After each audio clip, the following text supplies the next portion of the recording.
Mənim hazırda dizlərim ağrıyır, dizlərim gömgöydür. Digər qız dostumun isə kurtkası cırılıb. Bizə arxadan əlimizi vuraraq yerə yıxdılar və maşına doğru sürməyə başladılar. Biz o an nəyin baş verdiyini anlaya bilmədik. Bu anda mənim telefonum əlimdən düşmüşdü və mən hələ yetkin yaşına çatmamışam və bütün proses mənim valideynimin iştirakı olmadan baş verir.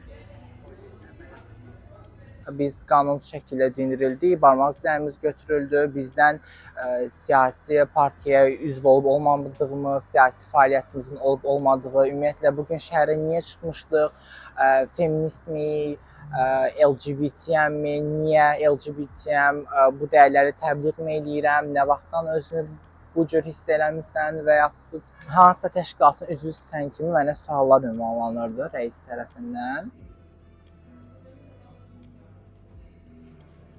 Və bizi yoxlayandan sonra başa düşdülər ki, biz aksiya iştirakçısı deyilik, ümumiyyətlə aksiyaya görə şəhərə çıxmamışdıq və bizi 3 saat sonra buraxdılar və mənim telefonumu 2 gün sonra, birinci gün bugün qaytarıblar.